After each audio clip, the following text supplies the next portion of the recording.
कल जो है हम बात किए थे एल्डिहाइड कीटोन का जो है उसका कॉमन नेम कैसे लिखते हैं। एल्डिहाइड और कीटोन और अल्कोहल के बारे में भी बात किए थे कि उसका कॉमन नेम कैसे लिखा जाता है, उसका फंक्शनल ग्रुप क्या होता है। अब हम यहाँ बात करेंगे कि एसिड हैलाइड का कॉमन नेम कैसे लिखते हैं।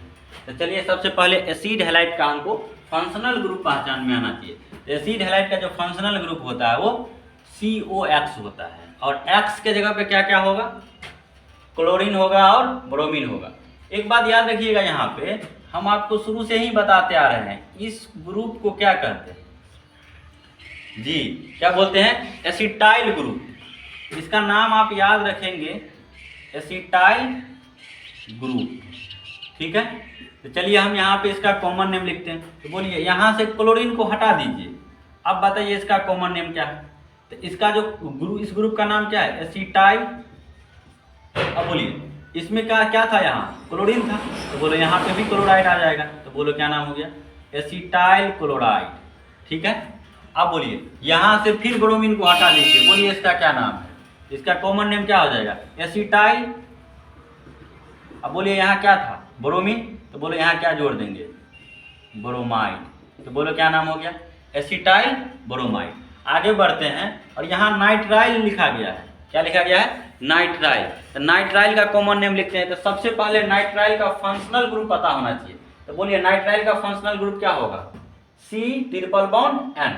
चलिए इसका कुछ एक कंपाउंड लिए हैं, इसका कॉमन नेम लिखते हैं। तो बोलिए इसका नाम तो आपको पता है, एसिटाइल बोलते हैं। इसका कॉमन नेम क्या होगा, एसीटो।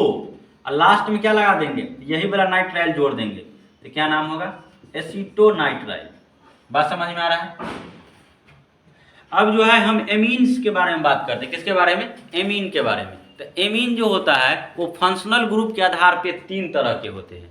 कितने तरह के होते हैं, 3 तरह के, प्राइमरी एमीन, सेकेंडरी एमीन और टर्शियरी एमीन। तो प्राइमरी एमीन क्या होता है, तो प्राइमरी एमीन का जो फंक्शनल ग्रुप होता है वो NH2 होता है।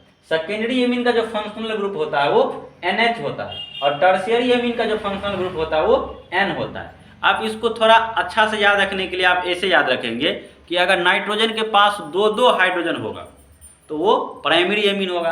अगर नाइट्रोजन के पास 1 हाइड्रोजन होगा तो वो सेकेंडरी एमीन होगा और नाइट्रोजन के पास 1 भी हाइड्रोजन नहीं होगा तो वो टर्शियरी एमीन होगा। क्या होगा, टर्शियरी एमीन। चलिए अब यहाँ पे बात करते हैं कि different types of amine have different types of functional group. मतलब जो डिफरेंट टाइप, भिन्न भिन्न प्रकार का क्या है, एमीन जो है उसके पास भिन्न भिन्न प्रकार का क्या होगा, फंक्शनल ग्रुप होगा।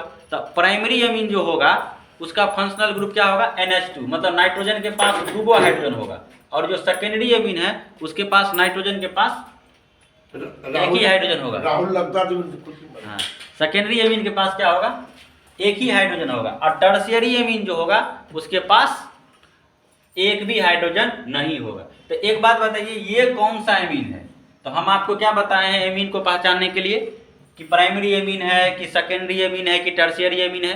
तो अगर प्राइमरी एमीन होगा तो नाइट्रोजन के पास 2 हाइड्रोजन होगा। तो बोलो ये जो नाइट्रोजन है इसके पास 2 हाइड्रोजन है, तो ये कौन सा एमीन में आएंगे, प्राइमरी एमीन के अंतर्गत आएंगे, ठीक है। अब बोलिए ये वाला जो एमीन है इसको देखिए, इस नाइट्रोजन के पास भी 2 हाइड्रोजन है, तो बोलो ये भी किस एमीन के अंदर में आएंगे, ये भी प्राइमरी एमीन के अंदर में आएंगे।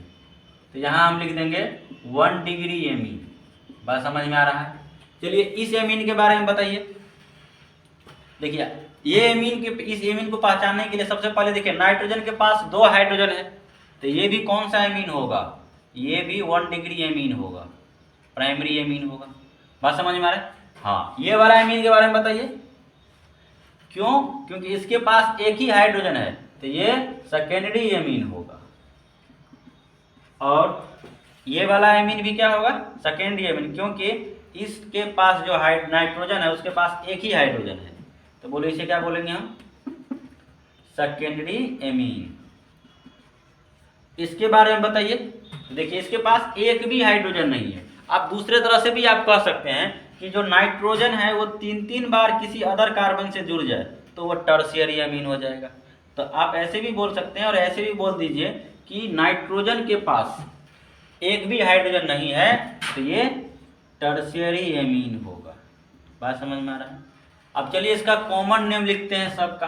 तो यहाँ पे जो कॉमन नेम लिखेंगे तो बताइए इसका क्या नाम है, मिथाइल। तो क्या लिखेंगे, आराम से लिख दीजिए मिथाइल। अब बोलिए ये क्या है, एमीन। तो क्या नाम हो गया इसका, मिथाइल एमीन। अब इसका कॉमन नेम लिखना है तो सबसे पहले याद कीजिए, हम इससे पिछले क्लास में बताए थे आइसो के बारे में। तो यहाँ देखिए एक फिर से लिख देते हैं, इस यूनिट को क्या बोलते हैं, आइसो। अब ये जो फ्री वैलेंसी है यहाँ रहे या ये फ्री वैलेंसी यहाँ आ जाए, एक ही बात है। तो बोलिए इसका जब कॉमन नेम लिखेंगे तो सबसे पहले हमको इसका कॉमन नेम लिखने के लिए क्या लगाना पड़ेगा, आइसो यूनिट, आइसो। अब बताइए टोटल कार्बन कितना है, तो टोटल कार्बन जो है वो 3 है, तो आइसो प्रोपाइल। अब बोलिए लास्ट में क्या लगा देना है, एमीन। तो क्या नाम हो गया, आइसोप्रोपाइल एमीन। चलिए आगे बात करते हैं, इसका नाम लिखना है। तो सबसे पहले एक बात बताइए, ये जो प्राइमरी एमीन है ये जिस कार्बन से जुड़ा हुआ है वो कार्बन क्या है, टर्शियरी। तो इसका कॉमन नेम लिखने के लिए हमको सबसे पहले शुरू में लगाना पड़ेगा टर्शियरी। अब यहाँ समझना पड़ेगा आपको कि ये जो प्राइमरी एमीन जिस कार्बन से जुड़ा हुआ है वो अदर कितने कार्बन से जुड़ा हुआ है, तो एक बार इससे जुड़ा है, एक बार इससे जुड़ा है और एक बार इससे जुड़ा है। तो हम शुरू के क्लास में ही बताए थे टाइप्स ऑफ कार्बन और टाइप्स ऑफ हाइड्रोजन। तो वहाँ बोले थे कि एक कार्बन किसी अदर कार्बन से 3 बार जुड़ जाता है तो उसे हम टर्शियरी कार्बन कहते हैं। तो ये टर्शियरी कार्बन हो जाएगा। तो यहाँ मेरे को लिखना पड़ेगा कि टर्शियरी टोटल कार्बन कितना है, 1 2 3 4। तो टोटल कार्बन 4 है तो क्या लिखेंगे, टर्शियरी ब्यूटाइल। अब बोलो ये क्या है, एमीन। तो क्या नाम हो जाएगा इसका, टर्शियरी ब्यूटाइल एमीन। बात समझ में आ रहा है। इसका नाम लिखना है। अब इसका नाम लिखने के लिए आपको एक बात याद करें, इसका नाम ईथर के जैसे लिख सकते हैं या कीटोन के जैसे लिख सकते हैं। इसके पिछले क्लास में ही हम आपको बताए थे, ऐसा एक कंपाउंड लिए थे। अब इसका नाम लिखने का आपको बताइए कि इस साइड भी मिथाइल है और इस साइड भी मिथाइल है, तो हम आपको बताए थे कि डाई मिथाइल कीटोन। तो ठीक उसी तरह से यहाँ पे भी इसका नाम लिख सकते हैं। ये देखिए वहाँ पे क्या, यहाँ पे क्या लिखते थे, डाई मिथाइल कीटोन। अब यहाँ पे कीटोन आया, यहाँ पे एमीन आ जाएगा। तो यहाँ पे इसका नाम लिखने के लिए एमीन में क्या करेंगे हम, इस साइड भी मिथाइल है और इस साइड भी मिथाइल है, तो यहाँ पे क्या लिखेंगे, डाई मिथाइल। अब बोलो इसके जगह पे क्या हो जाएगा, एमीन। तो डाई मिथाइल एमीन। बात समझ में आ रहा है। हाँ इसका भी वैसे ही लिखेंगे, जस्ट किसके जैसा, कीटोन के जैसा। तो वहां पे भी इस साइड मिथाइल है और इस साइड इथाइल है, तो पहले क्या लिखेंगे, ethyl methyl, ethyl methyl amine. ठीक है, इसका नाम लिखेंगे तो बोलो 3 को ग्रुप जो है वो सेम है। तो शुरू में मेरे को क्या यूज करना पड़ेगा, ट्राई। 2 रहता है तो ट्राई और 3 रहता है तो ट्राई। तो बोलो क्या लिखेगा, ट्राई मिथाइल एमीन। क्या नाम हो गया, ट्राई मिथाइल एमीन।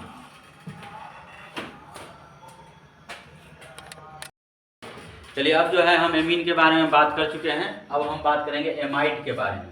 तो एमाइड के बारे में बात करेंगे तो यहाँ सबसे पहले आपको समझ में आना चाहिए कि एमाइड का जो फंक्शनल ग्रुप होता है वो क्या होता है। तो एमाइड भी एमीन के फंक्शनल ग्रुप के जैसे ही क्या होते हैं, 3 तरह के होते हैं। यानी एमाइड का जो फंक्शनल ग्रुप होता है वो भी 3 तरह का होता है, primary amide, secondary amide, tertiary amide. अब जैसे हम एमीन के बारे में भी बात किए थे, तो एमीन भी 3 तरह के होते हैं फंक्शनल ग्रुप के आधार पे, प्राइमरी एमीन, सेकेंडरी एमीन और टर्शियरी एमीन। तो यहाँ एमाइड भी 3 तरह का होगा, प्राइमरी एमाइड, सेकेंडरी एमाइड और टर्शियरी एमाइड।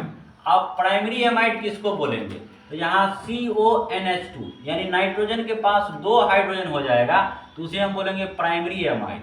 अब यहाँ पे सेकेंडरी एमाइड में यानी CO तो होगा ही, नाइट्रोजन के पास 1 हाइड्रोजन हो जाएगा, इसे हम सेकेंडरी एमाइड कहेंगे। और यहाँ टर्शियरी एमाइड में CON, N यानी 2 फ्री वैलेंसी, और ये दोनों फ्री वैलेंसी जो है इससे कार्बन जुड़ेगा और इससे कार्बन जुड़ेगा। यहाँ पे 1 फ्री वैलेंसी है सेकेंडरी एमाइड में, तो इससे भी कार्बन जुड़ेगा। तो ये आपका प्राइमरी एमाइड का फंक्शनल ग्रुप हो गया, ये सेकेंडरी एमाइड का फंक्शनल ग्रुप हो गया और ये टर्शियरी एमाइड का फंक्शनल ग्रुप हो गया। अब यहाँ कुछ इसका कंपाउंड का नाम दिया गया है, इसका नाम लिखना है। जैसे इसका कॉमन नेम लिखना है तो याद कीजिए, इससे पहले हम कार्बोक्सिलिक एसिड का कॉमन नेम लिखना सिखाए थे, तो उसका जैसे हम आपको बोले थे कि HCOOH इसका कॉमन नेम बताए थे, तो आपको बताए थे ये क्या है, फॉर्मिक एसिड, और बोले थे इसका याद रखना नाम कॉमन नेम फॉर्म होता है।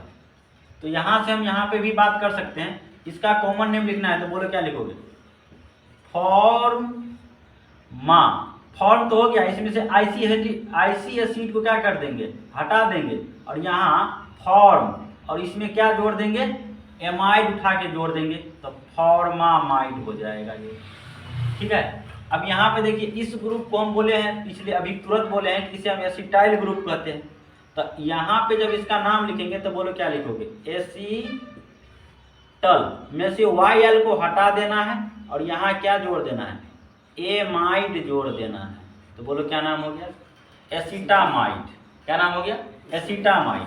यहाँ पे देखिए इसका कॉमन नेम लिखना है, तो बोलिए यहाँ पे इसको देखिए गौर से, आप इसे, ये अगर नहीं रहता, ये रहता, इसे फॉर्म बोलते, और इसी नाइट्रोजन से ये मिथाइल जुड़ा है और इसी से ये जुड़ा है, तो इसका जब कॉमन नेम लिखेंगे तो N से दो बार मिथाइल जुड़ा है, तो यहाँ लिखना पड़ेगा N, N, और कितने बार जुड़ा है, 2 बार, तो क्या लिखेंगे N, N डाइमिथाइल। अब बोलो इसका नाम अब ये लिखा है, तो क्या लिखोगे, N डाइमिथाइल फॉर्मामाइड। इसका कॉमन नेम क्या हो गया, N डाइमिथाइल फॉर्मामाइड। ठीक है, चलिए आगे बात करते हैं। इसका लिखना है, तो बोलिए इसका नाम लिखना है, सबसे पहले देखिए नाइट्रोजन से क्या जुड़ा है, इथाइल, तो इसका नाम लिखेंगे कॉमन, तो पहले हमको लिखना पड़ेगा N, क्योंकि N से जुड़ा है इथाइल, तो लिखेंगे N इथाइल। अब बोलो इसका नाम एसिटामाइड है, तो बोलो इसमें क्या जोड़ देंगे, अब ये लिखे हैं यहाँ पे इसमें क्या जोड़ देंगे, एसिटामाइड। इसका कॉमन नेम क्या हो गया, N इथाइल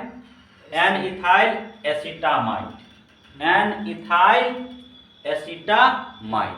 अब हम आपको बता देते हैं, इसमें पहचानना सिखा देते हैं कौन प्राइमरी एमाइड है, कौन सेकेंडरी एमाइड है, और कौन टर्शियरी एमाइड है। तो एमीन के जैसा ही याद रखिए, अगर CONH2 रहे यानी नाइट्रोजन के पास 2 हाइड्रोजन रहेगा तो वो प्राइमरी एमाइड होगा।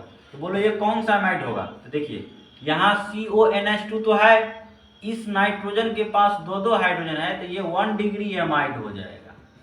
ठीक है, यहाँ पे भी देखिए इस नाइट्रोजन के पास क्या है, 2 हाइड्रोजन है, तो ये भी आप कह सकते हैं कि ये क्या है, 1 डिग्री एमाइड। एमीन के जैसे ही यहाँ पे बोलिए ये जो नाइट्रोजन है इसके पास कोई हाइड्रोजन नहीं है, तो इसे हम बोलेंगे ये जो है ये 3 डिग्री एमाइड है। बात समझ में आ रहा है। और यहाँ पे इसको देखिए, ये जो नाइट्रोजन है ये तो एमाइड है, ये है, ठीक है, लेकिन जो नाइट्रोजन है उसके पास 1 हाइड्रोजन है, तो इसे बोलेंगे हम सेकेंडरी एमाइड। ठीक है, तो यहाँ से हम कॉमन नेम लिखना सीख चुके हैं। इसके अगले क्लास में जो है हम बात करेंगे IUPAC नेम के बारे में, यूपैक नेम के बारे में, वहाँ से कंटिन्यू हम यूपैक नेम के ऊपर में बात करेंगे, और उसका ऑर्गेनिक कंपाउंड जो है उसका यूपैक नेम कैसे लिखते हैं। ठीक है, थैंक यू। अगर आपको कोई दिक्कत है तो कमेंट कीजिए।